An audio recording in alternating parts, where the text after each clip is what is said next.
Y amén. Dios los bendiga, mis hermanos. Gracias por ser tan lindos con sus ofrendas y diezmos.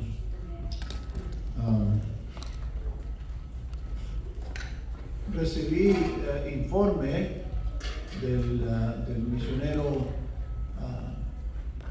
Soto,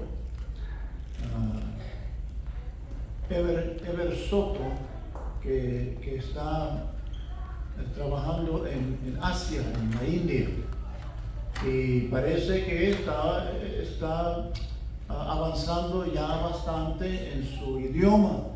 El idioma, acuérdense que India, Pakistán y todos esos países del sureste de Asia, aún en un país, así como México y algunos de los países grandes en Latinoamérica, hay varios dialectos. No solamente se habla español, sino que en muchos lugares ni español se habla. Una ocasión estuve con mi compañero, el pastor Bruce Martin, allá, hermanos, metidos en el sur de México, en unas aldeas allá en las montañas, hermanos, donde los indígenas no hablan español, y íbamos con unos hermanos americanos. Así que para poder predicarles, el gringo hablaba inglés y yo le traducía en español y al indito, y el indito les hablaba a la gente, a la congregación, y había como 300 personas ahí que se bajaban de las lomas, hermanos indígenas, vestidos con sus vestimentas tradicionales y todo eso, que no hablaban español, mucho menos inglés. Así que era una cadena de traductores hasta que llegaba a su idioma a ellos. Este hermano Soto está tomando clases en diferentes lugares para aprender algunos de los dialectos en el área donde él está. Y recibimos una carta, el hermano Roberto me dio la carta de él, la estuve leyendo y estuve orando por él esta mañana, porque yo lo conocí a él hace muchos años y él tuvo mucho problema saliendo de aquí, él es de Costa Rica, y saliendo de Costa Rica hacia la India, papeles, documentos, migración y tantas cosas, hermano. Y yo una vez le dije, deja eso ya, ¿por qué no te pones que no hay indios ahí en Costa Rica? Hay mucha población indígena. ¿Por qué no le hablas? Él tuvo una carga por años de irse a India, y cuando supe que ustedes lo estaban apoyando, yo tuve que indagar si verdaderamente estaba en la India. Porque dije, no, este hombre nunca se va a salir, nunca se va a ir a India. Pero ahí está ahora, hermanos, y está predicando, y mandó fotos con algunas de las personas ahí en la pequeña congregación que él ha podido juntar. Oren por el hermano Ever Soto. Así que oremos siempre por nuestros misioneros, mis hermanos. Oren por ellos, no los dejen nunca. Ya sé que tal vez no se acordará del nombre de ellos, pero Dios lo sabe. Así que solamente dígale al Señor, Señor, tú sabes los misioneros que nosotros apoyamos, y ore por ellos. Bueno, vamos al libro de los Hechos. Ya nos vamos. Tenemos 20 minutos. Esa fue una de las oraciones más largas que he hecho. Terminé cansado. Es más, oré más de lo que he predicado varias veces. Wow. Pero qué bonito cuando uno habla con el Señor, ¿verdad, hermanos? Qué bonito hablar con Él. No, nunca se canse de hablar con el Señor. Capítulo 14.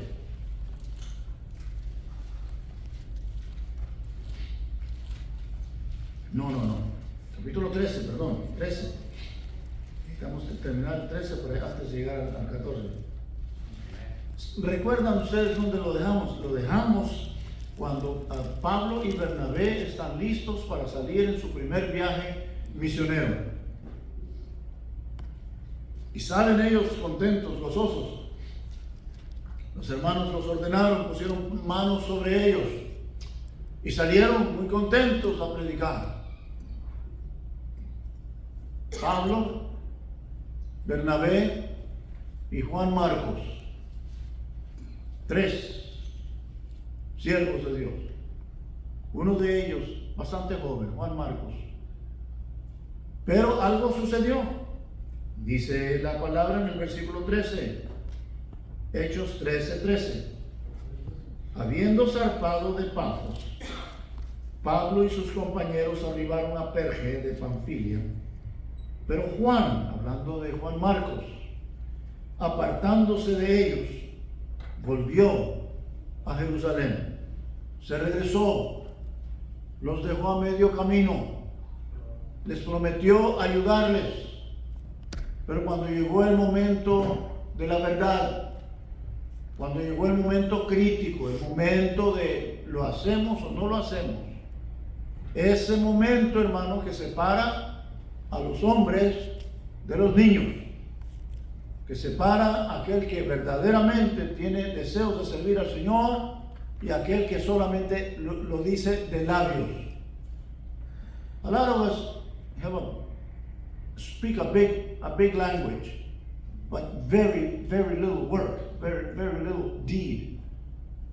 Muchos de nosotros hablamos mucho y al oír la gente hablar, oírnos hablar, creerán que somos gran cosa en la iglesia y que somos gran cosa en la obra de Dios.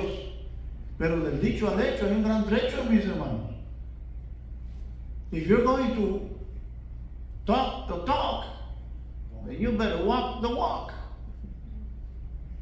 Y aquí Juan Marcos nos enseñó que no estaba dispuesto él a tirarse verdaderamente a trabajar con ellos. ¿Quién sabe qué habrá visto él? Tal vez supo de persecuciones que habían en diferentes lugares de Asia Menor, donde ellos iban a ir, close to where today is Turkey and Greece, ahí en el área que hoy se conoce como Turquía y Grecia. Allí el apóstol tenía su mira en ese rumbo. Y tal vez escuchó de que las cosas estaban bien difíciles por allá y habrá dicho, no, I think I better go home to mama. Y dice que los dejó y se regresó. Ahora, you can say, so what? Big deal.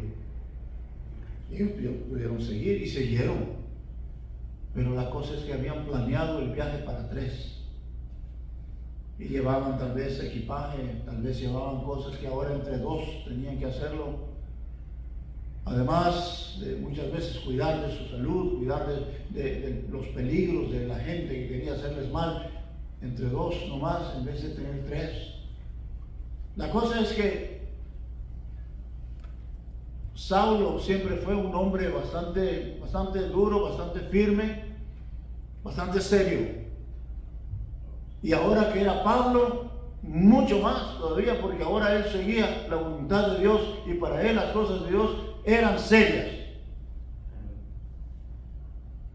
Y esto no le gustó. He did not like it one bit. Y la cosa es que he never forgot that. No se le olvidó.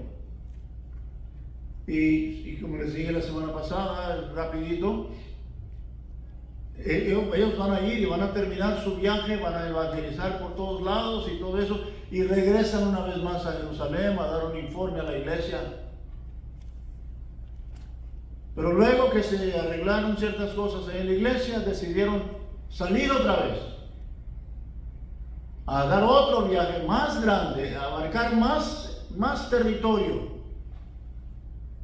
y contentos, y estaban listos para salir cuando Bernabé le dice a Pablo, vamos a llevar déjame llamar a Juan Marcos, yo creo que esta vez él va a querer ir con nosotros. Y el apóstol dice, no, si no sirvió la primera vez, no va a servir ahora. No, we don't know. A lo mejor el muchacho estaba listo para seguir. pero la cosa es que el apóstol dijo no. Y hubo una tremenda discusión entre los dos buenos amigos, two good friends.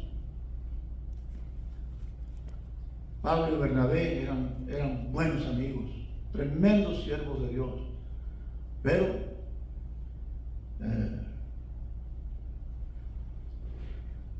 tengo un libro que me ha ayudado mucho a través de mi ministerio. Pues este es el libro que me ayuda en el ministerio, pero siempre leemos ciertas publicaciones, ciertas cosas que nos ayudan, y se titula Cuando los santos se pelean. Y habla acerca del ministerio, donde muchas veces, por cuestiones ya sea doctrinales, o cuestiones personales, o cuestiones de procedimientos entre iglesias y todo eso, hay desacuerdos entre los siervos de Dios, de tal manera que antes tal vez caminábamos juntos y ahora ya tal vez ya no lo hacemos. Oh gosh, yo decía cuando estaba joven predicador, decía, this can't happen. Esto no puede ocurrir, porque los siervos de Dios nunca se pelean.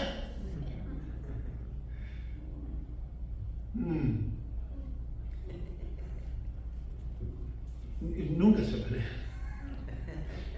Tenemos desacuerdos, porque somos humanos, aunque seamos siervos de Dios. Tenemos nuestras deficiencias.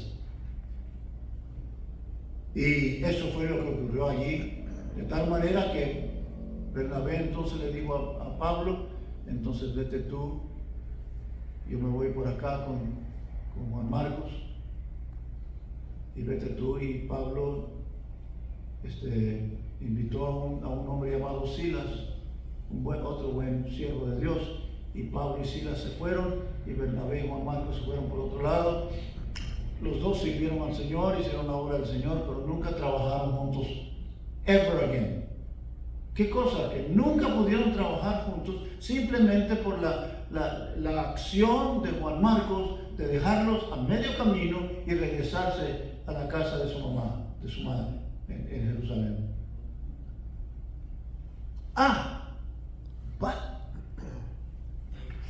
El siervo de Dios siempre es siervo de Dios, siempre. Y aunque hayamos cometido errores y hayamos cometido faltas y deficiencias, el Señor siempre está en nosotros. Eso se lo quiero decir a usted. Ore siempre por los ministros, que el Señor guíe su camino, y aunque tengamos dificultades y todo eso, que siempre hagamos su obra. Años después, Pablo está metido en un calabozo, en una cárcel horrible en Roma.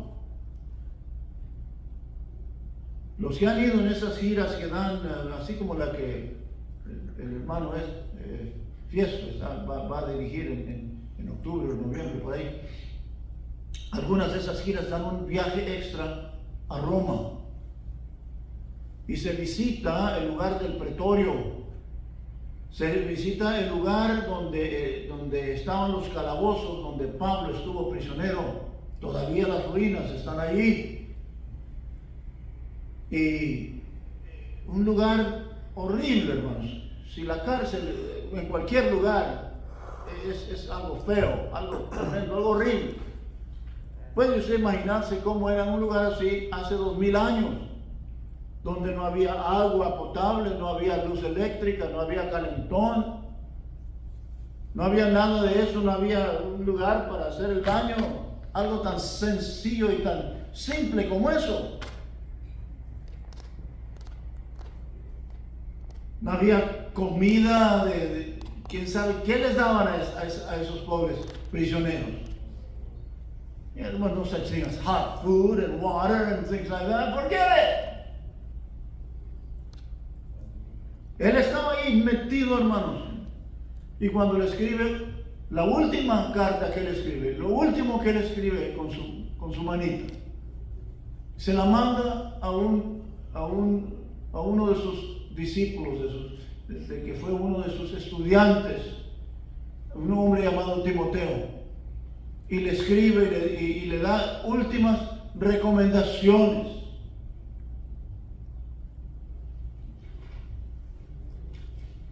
¿Trajeron Biblia? Ok, vamos a segunda de Timoteo. Ya no quiero parafrasear esto porque es muy importante. En segunda Timoteo, look it up. No oigo páginas, no oigo las páginas. Siempre traiga su Biblia al templo. Capítulo 4 de segunda de Timoteo. Ese es lo último que él escribe ya. A poco después de esto, él va a fallecer.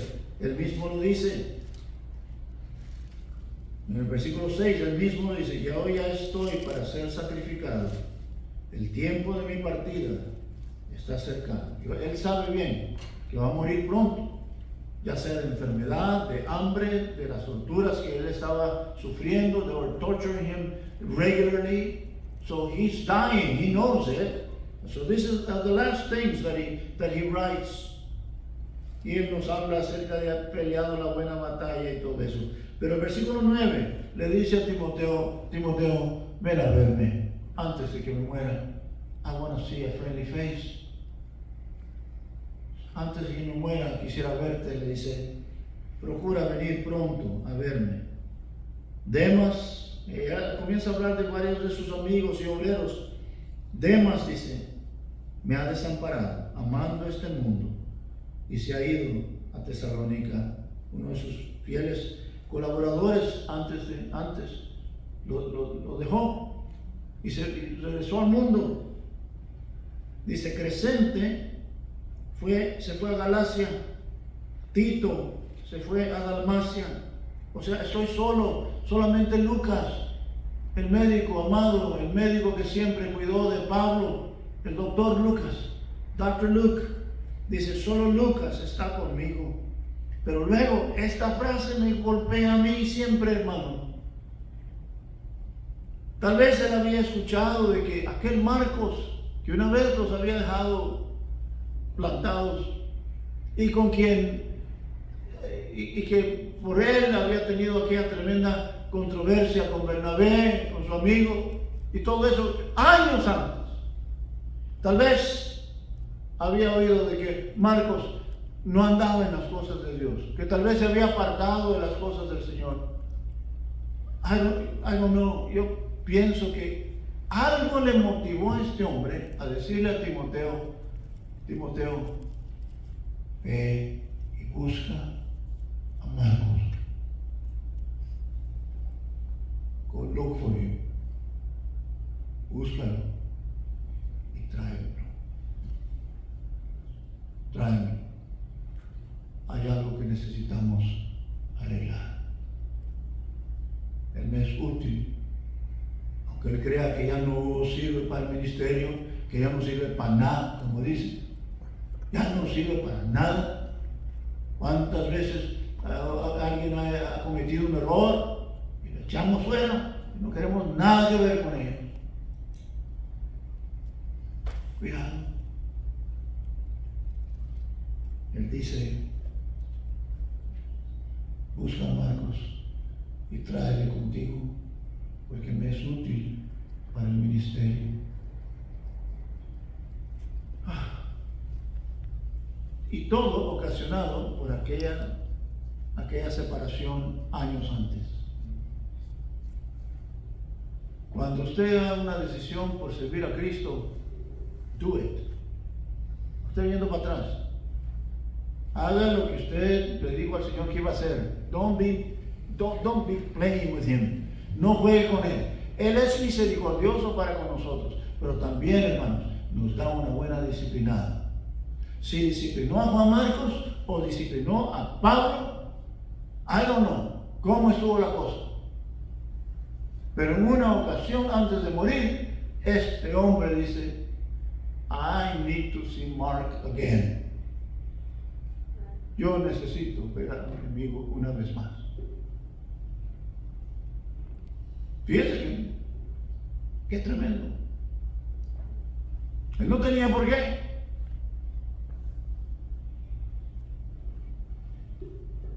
Y eso es solamente adorno a lo que estamos, porque eso lo vamos a estudiar más tarde. ¿Ok? Pero viene al caso, porque aquí los deja solos. Y entonces dice la palabra, ellos pasan, versículo 14 del capítulo 13 del libro de los Hechos. Tenemos 4 minutos. Capítulo 13, versículo 14. Ellos, dice, pasando de Perge, llegaron a Antioquía de Pisidia y entraron en la sinagoga un día de reposo y se sentaron. Recuerden, Pablo siempre el judío cristiano. En ese tiempo no había iglesias. ¿Ok? No había una iglesia cristiana con el nombre allá afuera que decía Iglesia Cristiana Sendero de Vida. No había nada de eso todavía. Él iba a lo que él conocía, que eran las sinagogas de los judíos. Y aunque él ahora, su mentalidad era la salvación a través de gracia, a través de la sangre preciosa de Cristo Jesús. Y ya no tanto el cumplimiento de la ley, de las leyes que los judíos tenían en sus rollos y todo eso en sus sinagogas. Pero él conocía la sinagoga. Él era muy conocido en toda esa parte porque había sido un tremendo maestro, abogado, predicador, fariseo. Así que mucha gente lo conocía. Lo primero que él hace es ir y llegaba a las sinagogas. Y él llegó allí y dice, en un día de reposo, en un sábado, y se sentaron, y después de la lectura de la ley y de los profetas, los principales de la sinagoga mandaron a decirles: varones hermanos, si tenéis alguna palabra de exhortación para el pueblo, hablad. A un pastor nunca se le dice: hermano, ¿tiene algo que decir?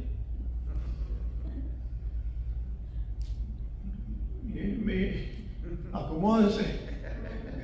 ¿Alguna palabrita? Y sí, seré breve, hermano. Ahora, les prometo que voy a ser breve. Nadie, nunca se ha enseñado qué quiere decir breve en el instituto. Nunca se enseñó. Yo le pregunto a alguien, ¿sabe lo que quiere decir breve? Ay, no sé. Porque, no, hermano, aquí llegó Pablo y Bernabé.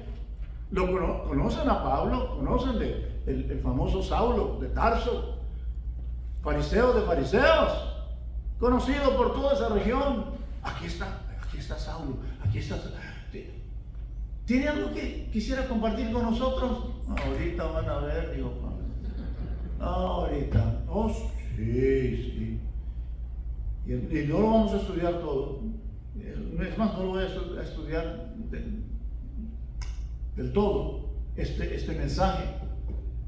Pablo se paró y comenzó a predicarles, pero comenzó a predicarles y trayéndoles a través de la historia y todo eso la persona de Jesucristo y la obra de Cristo Jesús. Comienza y les dice versículo 16: entonces Pablo, levantándose, hecha señal de silencio con la mano, dijo: varones israelitas y los que teméis a Dios, oíd. Y luego él comienza a hablarles acerca de la historia y todo eso. Y dice el versículo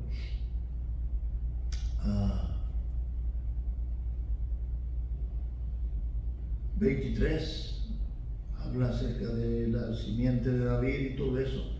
Y dice: de la descendencia de este, o sea, de David, y conforme a la promesa, Dios levantó a Jesús por Salvador a Israel.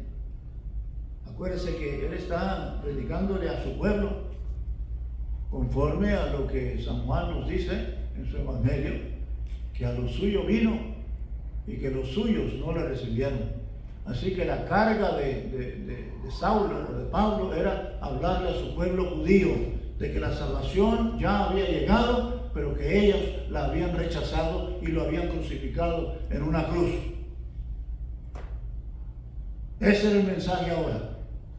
Y no tiene ningún miedo de decirles que este era Dios y el Dios de nosotros.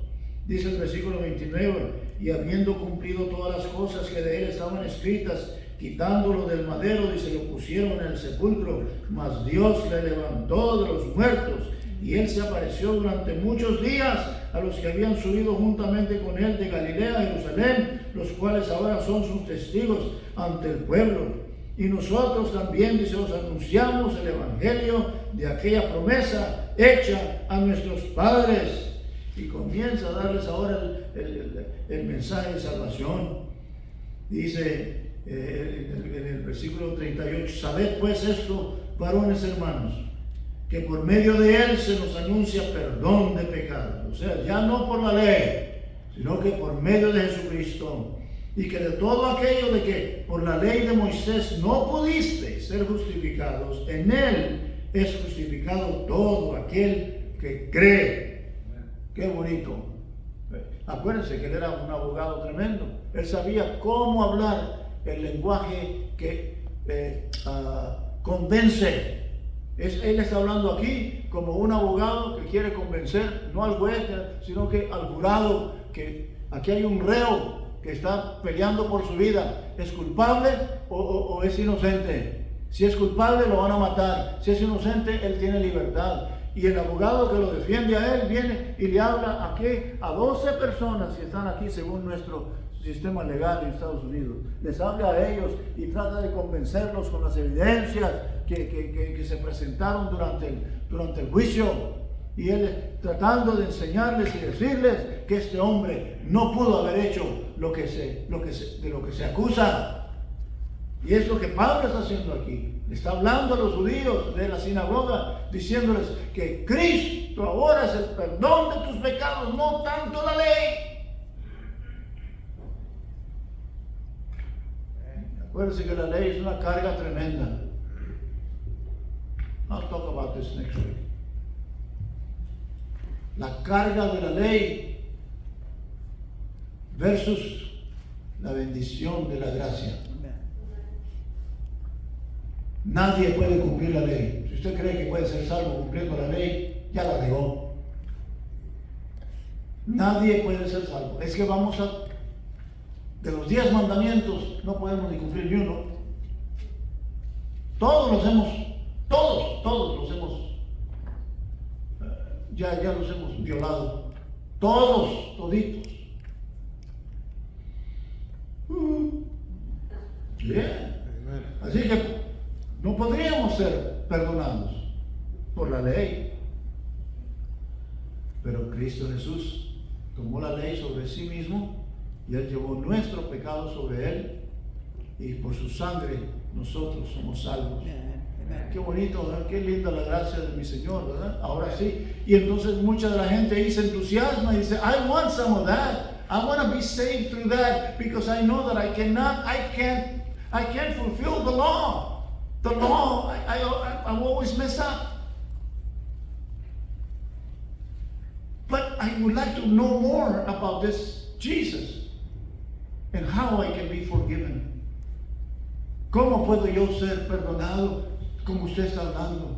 Hoy muchos se arrepintieron y muchos querían saber más. Pero siempre el diablo, cómo molesta el diablo, ¿verdad?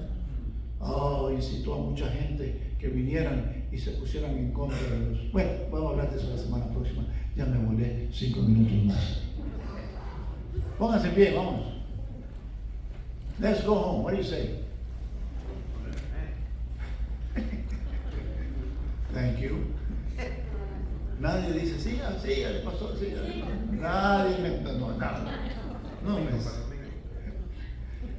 Gracias, Señor, por este rato feliz en tu casa. Llévanos con bien a nuestros hogares. Una vez más, sigue bendiciendo nuestra iglesia en Cristo Jesús. Amén.